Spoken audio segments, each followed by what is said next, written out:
And welcome everybody to another episode of the Most Important Conversations. September, how are you doing today? We're doing great, Ted. How about you? Are you? I think you have a little bit of a headache. I do have a little bit of a headache. All right. Yeah. Well, we all get headaches Yes, we sometimes. do. Some people get them more often than not. Well, I'm sorry to hear that. So let's kind of move our way through the headache and into a phenomenal conversation. I think you've got something special for us today. What are we talking about? I want to talk about the process of being, doing, and having. Be, do, have. Be, do, have. Right. As human Sounds like a really bad beings. 50s doo-wop song. Yes, it does. I mean, now that you say it, I won't be able to get it out of my head. Be do, be do, be do. Oh, no. Yes, I we always talk about we're human beings, not human doings. We hear that as a cliche term that gets thrown around. Oh, we're human beings. We're not human doings. You meet somebody. How are you doing? What is it that you do? The conversation's always around the do part when you meet somebody. Yeah. It would be such an more interesting conversation if the conversation was about, tell me how you be in life. Yeah. Yeah. Yeah. It's like the way, interesting way, it reminds me of like, I'm a big fan of like soul music and funk music and stuff like that from the 70s. I have been my whole life. And a lot of people be saying, who you be, how you be today, in the funk songs. Who you be, but couldn't be more accurate, I guess. Yes. In a way. Right. So the reason we talk about this, and by the way, I remember when the whole thing about being a human doing versus a human being wasn't cliche and wasn't that new. I remember talking about that to people 8 or 9 years ago, and they still remember that when I've said that to them. They're like, oh, you're the guy who talks about don't be a human doing. Yeah. But, like everything that gets leaked into the world and then everyone starts to talk about it. But why does it matter is because if we want to access our power and not be a victim in life, and we've talked about this before in our different whole life architecture workshops for those who are participants, and we've drilled into it, which is that true power comes from being connected to your truth, to who you are. And with true power, it means you're not a victim to life, that life doesn't happen to you, but you are actually the cause. You're taking responsibility for being the cause of the effects that you experience as your life. Most people, when they say they want, say, freedom, for example, freedom's such a big value that a lot of people love to riff on and throw out there, freedom. But most people don't want freedom, they want license. Meaning they want to be able to do whatever they want without the responsibility and the accountability that comes with their actions. They want to just, so that's not freedom, because if you want true freedom, you need to be able to accept responsibility for your actions. And everything in our life, everything that we have going on in our life is the result of choices that we've made by default or by design. For most people, it's by default. What you have in your life, who you have in your life, where you live, what you do for work. All of these were choices that you made at some point. And even to a large degree, our health and the state of our health is a choice. Now, some people could say, well, I didn't choose to get cancer. Well, no, nobody sat there and said, I'm going to choose cancer today, right? I mean, it wasn't conscious, but we live in a world where there's chemicals and it's toxic, and our food system is the way that it is. And right. And you can say, well, I didn't choose to eat that food. Well, actually you did, because you could have put a garden in your yard and just grown your own food. And someone will say, well, that's not realistic. I didn't say it was realistic, but you still chose to do it. Right? You choose to live where you choose to live. And you might say, well, I don't choose that. It's still a choice. You can move. See, suddenly when you start looking at stuff, you realize that people are avoiding the discomfort or avoiding the effort that is required to create the life that they want to live and truly be at cause of the effects that they have. And so to have freedom and power, coming back to your question of be, do, have, requires that we connect the dots between who we're being and what we have, right? And in order to understand who we're being, we have to understand who we are. I mean, you can't understand your beingness until you understand who is behind the being in the first place. Well, and the do part is in the middle. Sure. The complaint part comes into that as well. Being mindful of the complaints. Yeah. And making a choice. I bought this house that I remodeled, and I really liked it. It was over 100 years old. I really enjoyed the process of remodeling that. And at the time, I felt that the neighborhood was what I was looking for. It's very quiet. I don't know anybody here. That's exactly what I was looking for. But as I continue to evolve in this work, I'm noticing that it does not support who I'm being. Right. I do need to move. And there is a process that comes with that. And when I think about the process of having to pack again, having to move again, it's daunting. I don't want to do that process. Right. But I want my environment to support who I'm becoming and who I'm being at this stage of my life more than the discomfort of having to do the whole moving process all over again. Right. It served me then. It's no longer serving me now. I certainly thought that it would serve me a lot longer than I have. It's been maybe a year and a half, but I've also grown a lot. I've evolved a lot, and I've made the conscious choice to simply own my power. And to surround myself with people who see glimpses of my power and help to bring it to my awareness and to own that part of me. And because when you're not around the right people, they're not going to notice those things. They're actually going to complain and tell you all that's wrong and how messed up this is or how messed up that is within you. Yeah. When you surround yourself with the right people who see your greatness, you get glimpses of it with people. We may not see it ourselves, but the people around us can see it. Yeah. It's easier to identify something in somebody else than it is to identify it in ourselves first. Sure. Yeah. And so surrounding yourself, and I'm finding that the more I'm aware of choosing my environment, choosing my relationships, the more comfortable I am in my full beingness. That there isn't this mask of that, or I'm not hiding behind this, or it's like, listen, this is who I am. And I guess I've always felt that way, that what you see is what you get. And I know that I'm a moving target. I'm evolving because I choose to. I want to evolve. I don't want to be the same person that I was at 40. I don't want to be that same person at 45. Yeah. I want to evolve and continue to grow. And my relationships around me need to have that trait as well, because I understand that part of me so much. So and there isn't a whole lot of doing in that experience, is what I'm trying to convey, is that it isn't a lot of doing. There's just simply being and accepting the beingness of who you are. Right. We were on a team call recently as we're really refining our processes within TMIC and what we're creating and who's in the right seat for this particular project.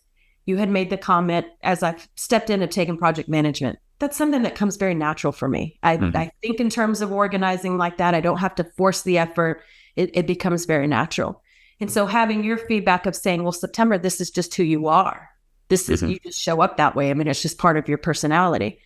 That it was like, I instantly felt a relaxation of, oh, that's just naturally how I think, and naturally, and there's value in that for the people around me. Right.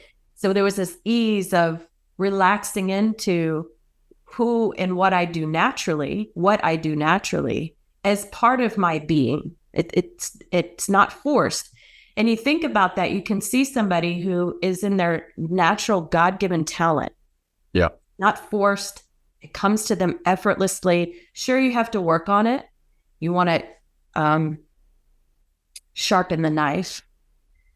But the knife is already created inside of you. It's nothing that you have to go and artificially implant into who you are. It's your natural way of thinking. It's your natural way of doing, and stepping into that and owning it. So that's kind of a big, long picture of explaining this whole awareness of really refining my state of being and becoming more and more aware of like, oh, let me just be this and not have to force it. And let me step into this, and being aware of the relationships around me that I fill in a gap within the team. You know, this, like what I bring to the table, I fills in a gap. And being mindful of the people that you're choosing to allow in your life, really. Yeah. Well, so there's a lot of things that we can comment on in there.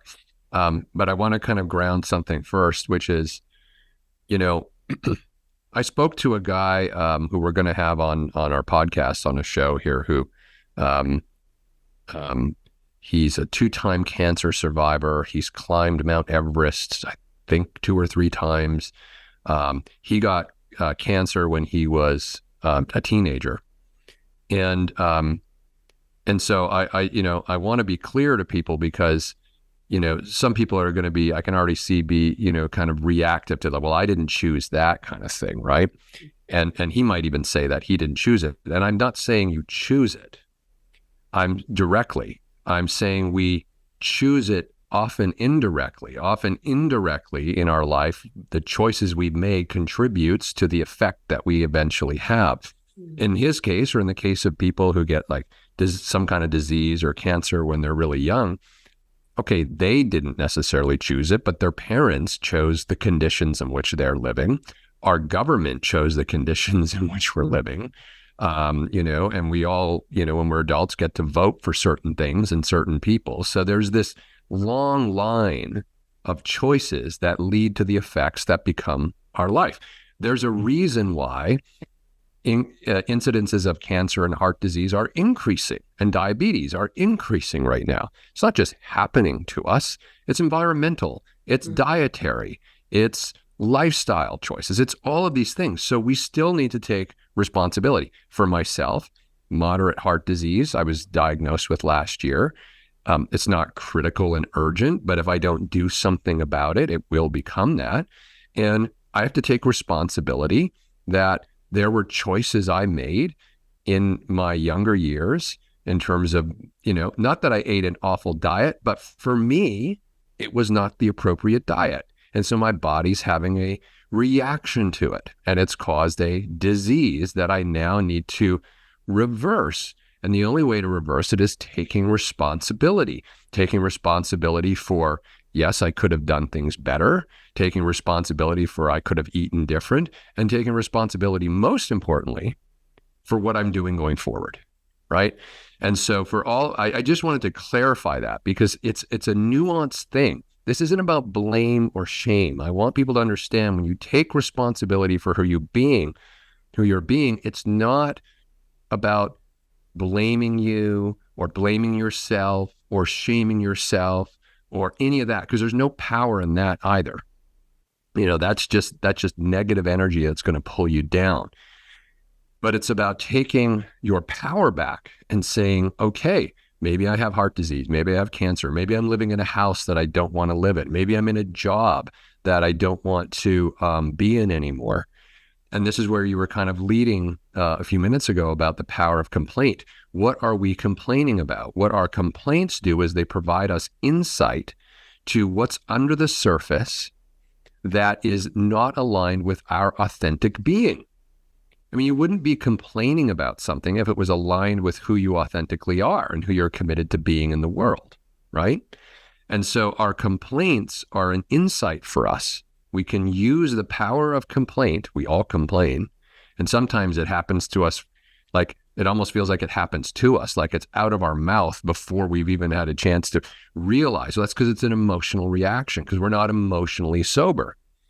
The more emotionally sober we become, and just to remind everyone what that is, we've talked about emotional sobriety. Emotional sobriety is the ability to totally feel your emotions, not run from them, not suppress them, not avoid them, but also not react from them. It's not about feeling and reacting and lashing out at the world or at someone else and blaming them. There's no power in that.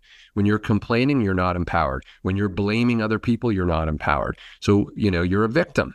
You're a victim. And yes, we've all made choices. And in some cases, even decisions, which is where we really narrow and reduce the possibilities down to binaries, which our brain loves to do, makes it easy. There's only two things to choose from, right? But that's not true about the world. I mean, there's unlimited things we can choose from. But when we're really trapped in fear, we tend to operate from a binary. So we've all made choices or decisions that have led to this moment, or our parents have, or the government has, but we're still not disconnected. We're not a victim to any of this. And so that's why you can have people who have diabetes or cancer or heart disease, which are extreme scenarios. Some people take responsibility for that this is where their body's at and this is what's going on, and they adjust their lifestyle. And sometimes it works and sometimes it doesn't. We don't control entirely the disease process, and we don't, we control who we're being about it. And some people thrive, like this one gentleman who we'll interview, who beat cancer twice and has gone on to say, I have nothing to complain about. He talks about how cancer was one of the most enlightening and profound transformative experiences of his life, which has led him to become, he's a powerful keynote speaker for Google and all these other groups, companies, and he climbs mountains, and he's like, you don't have the right to bitch if you're truly going to step into your power. That's what this is about. Be, do, have. Focus on who you're being. You need to know who you are first. If you know who you are, you can start to affect who you're being and make changes to who you're being. And then those changes will lead to you doing different things than you're doing right now, because you're getting honest. You're connecting to the truth of who you are. And you're saying, this doesn't work for me. Who I am as a human being is this. My job, my relationships, where I live, this doesn't work for me. For the real me, not the you who's trying to bend to the world to gain validation, to gain acceptance, to win at that game, but the authentic you. And I look around the world right now in our, various societies and countries and cultures, and I see a whole lot of victim going on, a whole lot of people whining and complaining, and because of them, it's because of them. If they only did this, then, right? There's no responsibility, and therefore there's no freedom. So everyone is bound and is a victim to these stories of how they can't. When Gandhi said, be the change you want to see in the world, he didn't say do the change you want to see in the world. He said, be it. And so that requires you to get, really connected to self. When we talk to business owners, small business owners, or even executives, they're missing the connection between, so it's be, do, have. So the company you have and it's the nature of its success and the nature of what you're selling and the nature of your customers and the nature of where you sell is 100% connected to who you're being. But you know what? No one wants to look at that, because we live in a have, do, be society. When I have the money, when I have the car, when I have the relationship, when I have the success, when I have the house of my dreams, when I have, then I'll do things and I'll be happy. So look at what we've done in that case. We've made ourselves a victim. When you operate from have, do, be, you've basically said, I'm going to be a victim. Why? Because you're making your happiness, your beingness, your joy, your peace, your contentment, your alignment, it's all connected to what you have. And in order to get those things, which are variables that are outside of your control, we don't control everything in the world. We control who we're being and what we're putting out there. But I'm not controlling all of these other things. And so we make our beingness completely tied to what we have, and that's insanity. And we're victims, because guess what? You'll never control everything in the world. You'll never control all those variables. So you're constantly in this rat race of trying to have, so that you can do certain things so you can be happy. Flip it, connect to who you authentically are, understand the truth of who you are, be that in the world. That being will do certain things, and by doing certain things, you will have what you have, and you will be completely happy and at peace and content with what you have, because it's connected to your authentic expression of who you're being. That is a powerful way of living. It is a very powerful way of living, and it ties very well into this conversation of the law of attraction. It's been commercialized, and it's been made to be one way when it's actually something else. You cannot sit on your sofa and just imagine that you're going to have a wonderful filled bank account and not take any action, or even guided action. Something I want to back up. There's a few things that you said. The man that we're going to be interviewing, not only did he survive cancer twice and climb Mount Everest, but he did it with one lung. Yeah, exactly. Right. One lung. So yes, when you hear somebody say you literally have nothing to complain about, it's how you're choosing to deal with that. I automatically think of going into the grocery store and seeing a person who has severe diabetes, and you can tell by their legs what it looks like, massively overweight, and they're in the little cart, the motorized buggy, and they have a Coca-Cola in their hand and several other Coke products in their buggy, getting ready to check out. And the storyline is, look at what this disease has done to me. Right. I'm a victim of this disease. No, the fuck you're not. Yeah. No, you're not. Yeah. Diabetes can be reversed. Yes. Whether you believe that or not, do your own research. Yeah. The diabetes, a lot of our dis-ease can be reversed with food. Food is medicine. Yeah. And there's a whole other story along, why is our food and drug in the same administration? Because food is medicine. Yeah. And if the food can be controlled, our health can be controlled, and the pharmaceuticals win. Yeah, that's right. But it's taking ownership. It's taking ownership and not laying down and being a victim. But the very first step that somebody can do, if they're realizing I am sitting in a victimhood mentality, is to take your power back by educating yourself. Read a book, talk to a doctor, network, talk to other people. This narrow mind of, well, I have a death sentence now because I have diabetes, or I have a death sentence now because I have cancer. Possibly, maybe. But how are you showing up in that experience? Are you laying down and taking it?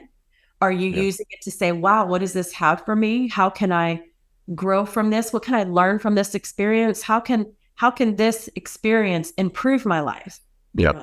September, what do you mean? That's insane. Well, you think of somebody who had sexual abuse in childhood, for most of their childhood.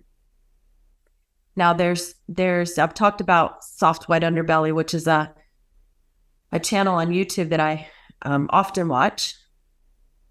And you see the contrast of somebody who had sexual abuse and is the CEO of a company, and they're doing exceptionally well in life, and they're strong in their ownership of who they are, and they're authentic through and through. They used that experience to shape them, for them to understand more about who they are.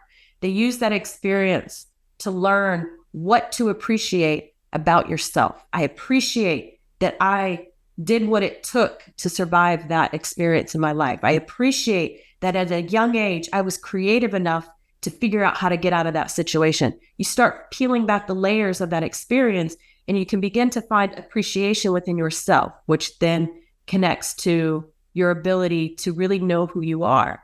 So you have these experiences, how you dealt with that, who you were in that experience are huge indicators to show you who you are.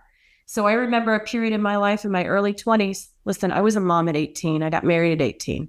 So I didn't go through that normal journey of coming out of your teens into your adulthood. I was immediately thrown into motherhood and wife and being a wife and doing that at the age of 18. And there was a period where I kept saying, how do I know who I am? Who am I? And how do I know what that is? Is it the cereal I like? Is it is it this? All these questions of trying to figure out who I was. And it wasn't until I decided to go through the healing process of childhood trauma. In that process, I began to know who I am. I know who I am because my experience shows me, but I had to look at underneath of the surface. That's one contrast. The other contrast is somebody who had childhood trauma, let's say at the age of 9, they had experienced some horrible trauma, and they chose to live in that trauma. They chose to be the victim of that trauma. They chose to replay it over and over and over. And every decision that they were making was based off of, I don't want to have that experience again. I don't want to have that pain again. And now they're in their 40s and they're on Skid Row. They're drugged out. They're trying to numb it.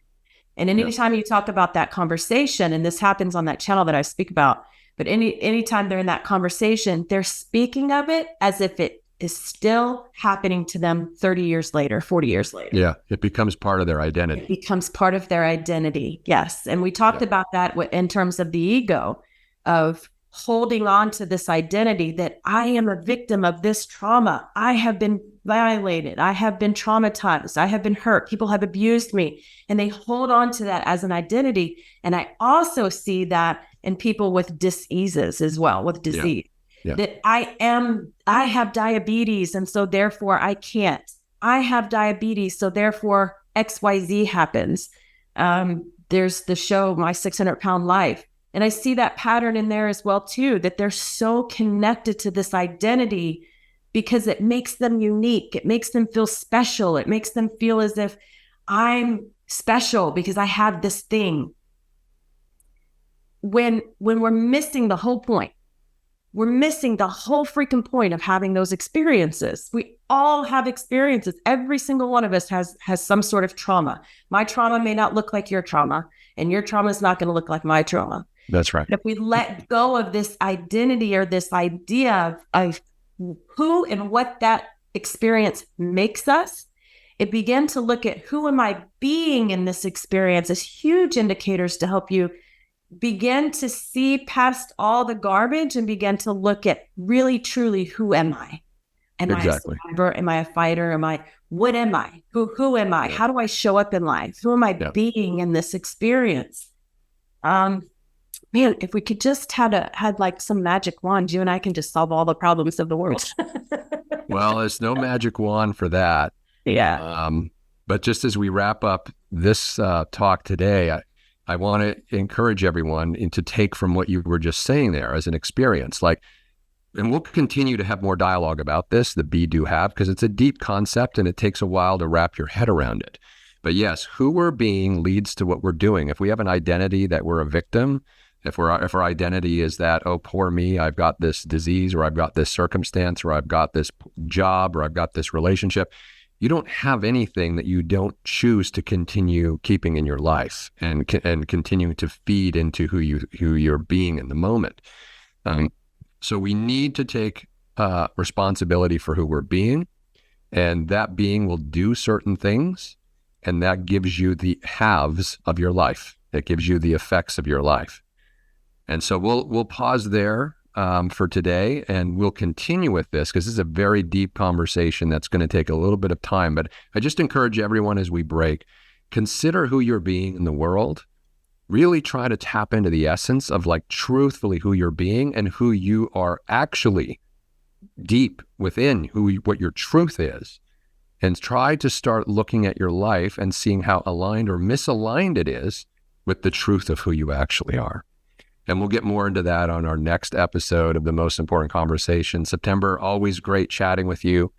Thank you, everyone, for tuning in today, and we look forward to seeing you next time. That concludes this episode of The Most Important Conversations. This in-depth conversation could set you on the path to self-improvement, which is essential if you want to be an effective leader and take meaningful action in your life. If you enjoyed this episode and want more of these stimulating discussions, you can find them at TMICglobal.com. Remember, the world is at a crossroads right now. You can't afford to waste this opportunity to take charge of your life, build meaningful relationships with others, and co-create a brighter tomorrow. Thank you for listening. See you on the next one.